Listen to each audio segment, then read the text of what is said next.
Miss world competition జరుగుతున్నప్పుడు ఏమైందంటే వాళ్ళకి హ్యూమిలియేషన్ జరిగినట్టు మిల్లా మ్యాగీ అనే ఒక బ్రిటిషర్ బ్యూటీ కంటెస్టర్ ఫీల్ అయింది. దేని గురించి ఫీల్ అయ్యారు? దేనికి ఫీల్ అయిందంటే యాక్చువల్గా అక్కడ లైంగిక దాడులు కానీ అట్లాంటి మిస్బిహేవియర్స్ కానీ లేవు, కానీ ఆమె ప్రెజెన్స్ని వాళ్ళు బలవంతం చేసినట్టు ఆమె ఫీల్ అయింది. అంటే ఆమె కూర్చోవాలి, వాళ్ళు ఎదురుగా కూర్చోవాలని. తర్వాత ఇంకొకటి లైమ్ లైట్లోకి వచ్చింది, ఆమె వేసుకునే ఆహారం కూడా, వేసుకునే బట్టలు కూడా వాళ్ళు చెప్పినవే వేసుకోవాలని, వాళ్ళ ముందు పెరేడ్ చేయడం, అంటే అవసరం ఉన్నా లేకపోయినా అట్లా వాళ్ళ ముందు ఉండేటట్టు చేయడం అనేది ఆమె చాలా అవమానకరంగా ఫీల్ అయిందండి. యాక్చువల్గా మిల్లా మేరీ ఏ కాన్సెప్ట్తో వచ్చిందంటే బ్యూటీ విత్ పర్పస్, అంటే ఈ బ్యూటీని ఒక పర్పస్కి ఉపయోగించాలని. 24 years మిల్లా మేరీ బ్రిటన్ లేడీ, ఆమె ఒక డాక్టర్ కూడా. ఆమె ఏంటంటే ఈరోజు ప్రపంచవ్యాప్తంగా కూడా ఈ సిఎన్ఆర్ అని గుండె వ్యాధులు అనేవి విపరీతంగా పెరిగిపోయాయి. సో ఈ వ్యాధులకు సంబంధించి నేను ఒక అండర్స్టాండింగ్ కావాలి చిల్డ్రన్కి, ఇక్కడ బ్రిటన్లో కూడా ఇవ్వాలి అనే నెపంతో ఆమె ఈ పోటీలో పాల్గొంది.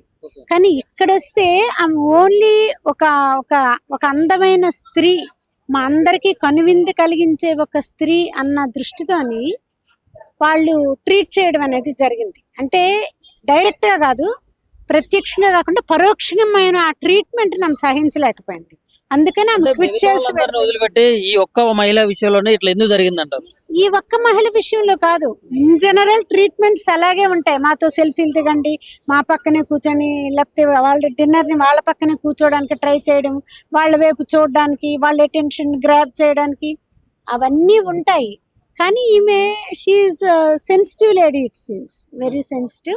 ఆమె పర్పస్ వేరు, ఆమె బ్యూటీ విత్ పర్పస్ అని దీంతో వచ్చింది. ఈరోజు పసిపిల్లలు కూడా గుండె వ్యాధులతో చచ్చిపోతున్నారు. కాబట్టి దీనికి సంబంధించిన ప్రచారానికి ఇందులో నేను పాల్గొంటే, నేను అందాల రాణిగా సెలెక్ట్ అయితే నా మాట అందరూ వింటారు. రేపు ప్రొద్దుట హాస్పిటల్స్కి, స్కూల్స్కి, కాలేజెస్కి వెళ్ళి నేను ఈ విషయాన్ని గుండె మీద ఇలాగా కొట్టడం ఉంటుంది చూడండి, వెయిట్ ఇచ్చి అది తిరిగి గుండె మళ్ళీ తిరిగి స్టార్ట్ అయినట్టు, అలాంటిది చెయ్యాలి అని స్కూల్స్కి, కాలేజెస్కి వెళ్ళి అది విస్తృతంగా దేశవ్యాప్తంగా, ఇంగ్లీష్ దేశంలో ముఖ్యంగా వాళ్ళ దేశంలో బ్రిటన్లో ఆమె ప్రచారం చేసుకోవాలి ఆమె కోరుకుంది. కానీ ఆమె ఇల్ ట్రీట్మెంట్గా ఫీల్ అయింది. అంటే సరైన డ్యూ రెస్పెక్ట్ ఇచ్చినట్టు లేదు. ఆమె తాలూకా హావభావాలు కానీ, ఆమె కదలికలు కానీ, ఆమె వేసుకునే డ్రెస్ కానీ ఆమె చేతిలో లేదేమో అనే ఒక ఫీలింగ్ ఆమెకి కలిగి ఆమె వెళ్ళిపోయింది. మిగతా వాళ్ళకి మోస్ట్లీ ఆ ఫీలింగ్ కలగకపోవచ్చు, దట్ ఈస్ డిఫరెంట్. ఇప్పుడు దీన్ని పట్టుకున్న మహిళా సంఘాలు మొత్తం కూడా పెద్ద రాద్ధాంతం చేసే ప్రయత్నాలు ఉన్నాయి అంటే మీ తరపు నుంచి మీరేం చెప్తారు రాష్ట్ర అధ్యక్షురాలుగా? దీన్ని పట్టుకొని రద్దాంతం కాదు, ఇది బిగినింగ్ నుంచి మేము దీన్ని వ్యతిరేకిస్తున్నాం. ఇప్పుడు విషయం ఏంటంటే ఇది ఒక సంక్షేమ రాజ్యం అండి. మనదేం స్టేట్? Welfare state. వెల్ఫేర్ స్టేట్లో ఒక రాజ్యం తాలూకా బాధ్యత ఏంటంటే ఒక భోజనము, బట్టలు, విద్యే కాదు, సంస్కారాన్ని ప్రజలకు ఇవ్వాలి, మహిళలు గౌరవప్రదంగా జీవించే అవకాశాలను కల్పించాలి. ఈరోజు అందం అనేది అసలు ఏదైనా ఎందుకు చేస్తారంటే అది యార్డ్ స్టిక్ ఏంటి, కొలబద్ద ఏంటి అంటే అది సమాజ అభివృద్ధికి పనికొస్తుందా లేదా, ఏ విషయమైనా, ఏ సిద్ధాంతమైనా, లేకపోతే ఏ చదువైనా, ఏ సబ్జెక్ట్ అయినా దానికి యార్డ్ స్టిక్ ఏంటంటే అది సమాజ అభివృద్ధికి పనికొస్తుందా లేదా. ఇప్పుడు మీకు మానవతావాదం ఉందనుకోండి, మీలో సమాజ అభివృద్ధికి పనికొస్తుంది. మీకు శరీర దారుఢ్యం ఉందనుకోండి, సమాజ అభివృద్ధికి పనికొస్తుంది. మీలో విజ్ఞానం ఉందనుకోండి, సమాజ అభివృద్ధికి పనికొస్తుంది. మీరు ఒక శాస్త్రజ్ఞులు అనుకోండి, కొత్త డిస్కవరీస్, ఇన్వెన్షన్స్ చేసి సమాజాన్ని మరింత ముందు చూపుతారు. ఒక స్పోర్ట్స్ పీపుల్ ఉన్నారనుకోండి, ప్రపంచవ్యాప్తంగా మనుషులు చాలా యువశక్తితో బతికేటట్టు ఒక ఇన్స్పిరేషన్ ఇస్తుంది. ఇది ఏమిస్తుంది? శ్రమని ప్రొడ్యూస్ చేస్తుందా? శ్రమ చెయ్యని విధానాన్ని ప్రొడ్యూస్ చేస్తుంది. అందాల పోటీలకి ప్రిపేర్ అవ్వడం అంటే నీకు ఏ శ్రమ లేదు, నువ్వు మూల కూర్చొని ఎప్పుడు కూడా లేపనాలు రాస్తూ, గోళ్ళను పాలిష్ చేస్తూ, హెయిర్ కట్ చేస్తూ, ప్రతి నిమిషం వెయిట్ చూసుకుంటూ, వాళ్ళు ఏది ప్రిస్క్రైబ్ చేస్తారో ఆ ఫుడ్డే తింటూ. ప్రొడక్షన్ లేదు కదా, రీప్రొడక్షన్ ఏది అంటే ఇప్పుడు ఒక మహిళ పొలంకి వెళ్తే భూమి దున్నితే విత్తనాలు వేస్తే మొక్కలు నాటితే పంట పండితే గొప్పు తవ్వితే గడ్డి తీస్తే అక్కడ వరో లేకపోతే రాగులో జొన్నలో కొర్రలో వస్తాయి. ఈ శ్రమకి ఫలితం ఏది? కాబట్టి ఇది శ్రమ కాదు, ఇది ఇది అసలు శ్రమలోకి ఇది రాదు.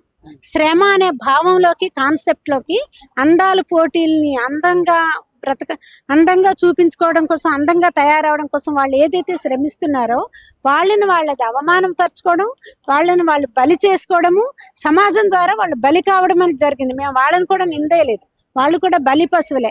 చాలా మంది అందం కోసం సినిమా యాక్టర్లు కూడా సన్నగా అవ్వాలని ఆర్తి అగర్వాల్ చనిపోలేదా?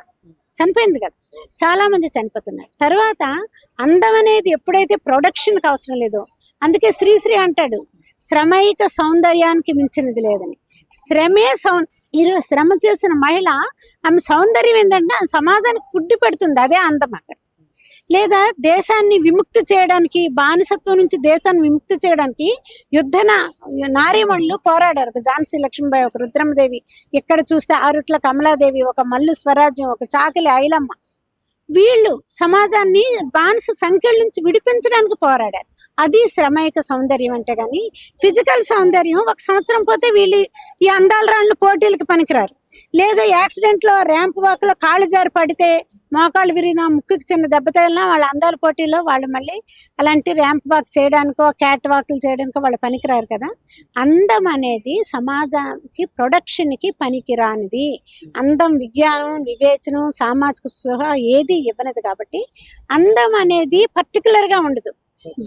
దేశాలకి అందాలు వేరే ఉంటాయి. ఆఫ్రికా వాళ్ళకి ఆఫ్రికా వాళ్ళ అందం, యూరోప్ అందం, ఏషియాకి ఏషియా వాళ్ళ అందం. అందంకి సింగులర్ కాదు, అది ప్లూరల్, అది బహుళత్వంతో కూడింది. ఎవరు ఒక కొలబద్ద చేసి కొలలో విమర్చడానికి అది పనికిరాదు. ఇది మహిళలకి పూర్తిగా అవమానకరమైంది. మరొకటి ఆత్మవిశ్వాసం పెంచుతుంది అంటున్నారు. అందం ఆత్మవిశ్వాసం కాదు, గర్వాన్ని పెంచుతుంది, అహంకారాన్ని పెంచుతుంది, ఆత్మ న్యూనతని పెంచుతుంది. అందం కోసం ప్రయత్నిస్తే న్యాచురల్గా అందం ఉంటే ప్రాబ్లం లేదు. ఇప్పుడు మీరు మహిళల హక్కుల కోసం, మహిళల భద్రత కోసం ఎంతగానో పోరాటం చేస్తూ ఉన్నారు. మరి ఇక్కడ సిటీలో కూడా చూస్తా ఉంటే వాళ్ళు ఇష్టానుసారంగా డ్రెస్సులు వేసుకోవడం కానీ, వాళ్ళ అంటే మాకు ఫ్రీడమ్, ఆ స్వేచ్ఛ మాది అన్నట్లు కూడా ప్రవర్తిస్తూ ఉన్నారు కదా. మరి వాళ్ళకి మీరు ఎందుకు చెప్పట్లేదు? అమ్మాయిలు ఎందుకు చెప్పలేదు అంటే, ఇది ఒక ట్రాన్సాక్షన్ పీరియడ్. ఈ పీరియడ్ ఎట్లా మేము చెప్తాము, సటిల్గా చెప్తాము, సహజ సిద్ధంగా చెప్తాం, బలవంతంగా ఫోర్స్ చేయము. ఇది ఎందుకు ఎక్కడ జరిగింది ప్రాణ నష్టం? వాళ్ళు వేసుకున్న మిడ్డీ వేసుకున్నారు అనుకోండి, ప్యాంట్ షర్ట్ వేసుకున్నారు అనుకోండి, ప్రాణ నష్టం ఎందుకు జరుగుతుంది? వాళ్ళ ఆహార్యం వల్లే. మగవాళ్ళు టెంప్ట్ అయితే వాళ్ళ పశువులు, వాళ్ళ మనుషులు కాదు. అంటే నరరూప పశువులు. ఎందుకు రెచ్చిపోతారు? ఇప్పుడు ఆమె సభ్యతగా లేదు అని అనుకునేటప్పుడు మీకు ఎమోషన్ ఎందుకు వస్తుంది? మీకు కోరిక ఎట్లా కలుగుతుంది? మీకు విమర్శ ఉంది ఇక్కడ. ఆమె బట్టలు సరిగ్గా వేసుకోలేదని విమర్శ ఉన్నప్పుడు నీ కోరిక ఎలా కలుగుతుంది? అంటే నువ్వు పురుషుడు కాదు, నువ్వు ఒక రకమైన పర్వర్టెడ్, ఇన్హ్యూమన్ గా బిహేవ్ చేసి, అంటే అట్లాంటి మనుషుల గురించి నేను చెప్తున్నాను, మిమ్మల్ని కాదు. అంత సమంగా బట్టలు వేసుకున్న వాళ్ళని చూసి నీకు కోరిక కలిగిందంటే నువ్వు మనిషివే కాదు, నువ్వు ఒక మానవ మృగానం అయి ఉండొచ్చు. అమ్మాయి బట్టలు ఆమె ఇష్టం, ఆమె వేసుకుంటది. ఆమె శరీరాన్ని చూడాలని కూడా నీకెందుకు కలిగింది? అసలు ఆమె ఇష్టం, ఆమె వేసుకుంటది. మరొకటి విషయం ఏంటంటే, ఇది ఒక ట్రాన్సాక్షన్ పీరియడ్ అండి.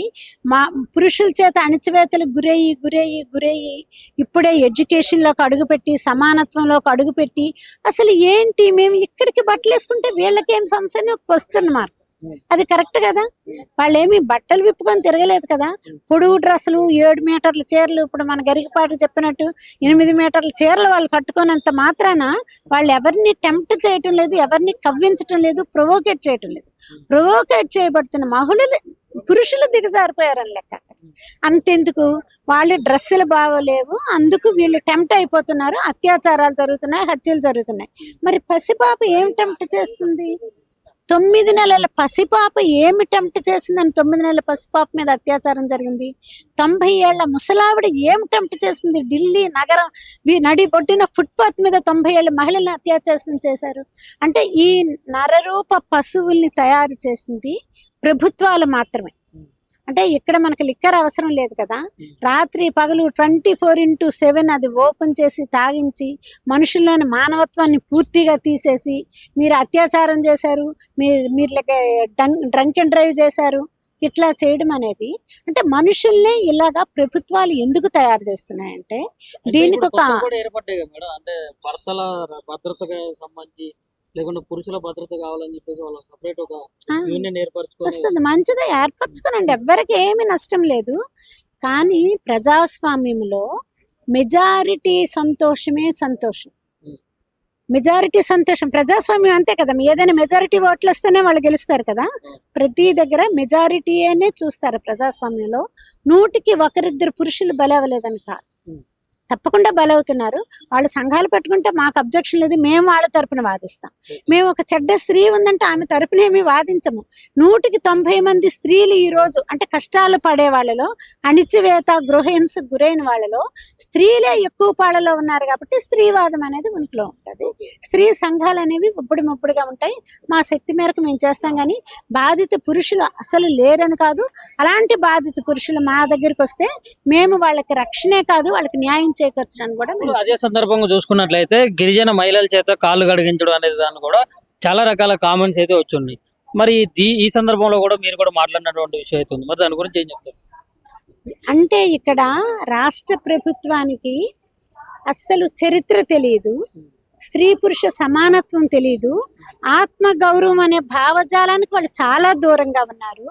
ఎక్కడ నుంచో విదేశం నుంచి వచ్చిన యువతలకి ఇక్కడ శ్రమ చేసి దేశాన్ని పోషిస్తున్న 100కి 130 వంతులు పనిచేసి 60% మహిళలు పనిచేసి వాళ్ళు శ్రమ చేస్తున్న మహిళల చేత కాళ్ళు కడిగించడము అంటే ఆయన ఏ అర్థంతో చేశాడో మాకు తెలియదు. కానీ ఆయన వివేచనని కోల్పోయాడు, ఆయన పనులు చేశాడు. కానీ కాళ్ళు కడిగించడం అనేది తెలంగాణ మహిళలకి, తెలంగాణ రాష్ట్రానికి, తెలంగాణ ఆత్మగౌరవానికి అది చాలా ఇది. బహుశా ఆత్మగౌరవం కాన్సెప్ట్ రేవంత్ రెడ్డి గారి ప్రభుత్వానికి లేదని మేము ఫీల్ అవుతూ మేము 100కి 100 పాళ్ళు ఈ పద్ధతిని మేము ఖండిస్తున్నాం, కాళ్ళు కడిగించే పద్ధతి.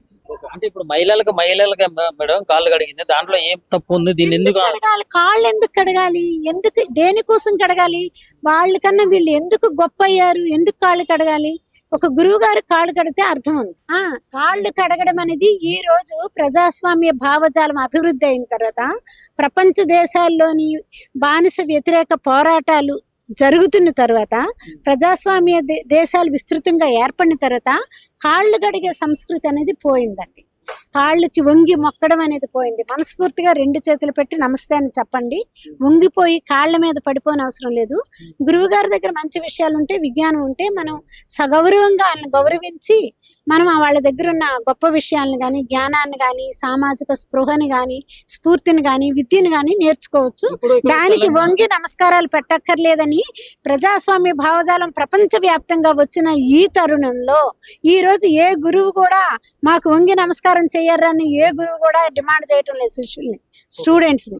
ఆ తరుణంలో ఆయన కాళ్ళు కడిగించాడంటే ఆయన చాలా బ్యాక్వర్డ్ గా ఉన్నాడని, ఆ రాష్ట్ర ప్రభుత్వం సీఎం నాయకత్వంలో చాలా బ్యాక్వర్డ్ గా ఉందని, అది ఖండించాల్సిన విషయం అని మేము నమ్ముతాం. మేడం ఇప్పుడు అక్కడ ఆ సాంప్రదాయం ఏందో చూపించే ప్రయత్నం చేసిన మేము వాళ్ళకి అసలు కొత్తగా అంటే ఆ తాంబాలం మీద కాలు పెట్టడం అంటే కూడా ఏందో తెలియకుండా ఉన్నటువంటి సంప్రదాయాలన్నీ మంచివి కావు, సంప్రదాయాలన్నీ మంచివి కాబట్టి ఆ సాంప్రదాయాలన్నీ ఇప్పుడు గాలికి కొట్టిపోయి, ఇప్పుడు తాళి కట్టే సంప్రదాయం పోతుంది కదా, రాను కన్యాదానాల సంప్రదాయాలు పోతున్నాయి కదా, రిజిస్టర్ మ్యారేజ్లు చేసుకుంటున్నారు కదా, భూదానం గోదానం చేసినట్టు కన్యను దానం చేయడం ఏంటి? నేను మనిషిని, పరిపూర్ణమైన హ్యూమన్ బీయింగ్, నేను పరిపూర్ణమైన మనిషి నీలాగే, నన్ను దానం చేస్తావా ఇంకో పురుషుడికని కన్నవారిని ఎదిరించి రిజిస్టర్ మ్యారేజ్లు చేసుకుంటున్నారు కదా ఈరోజు.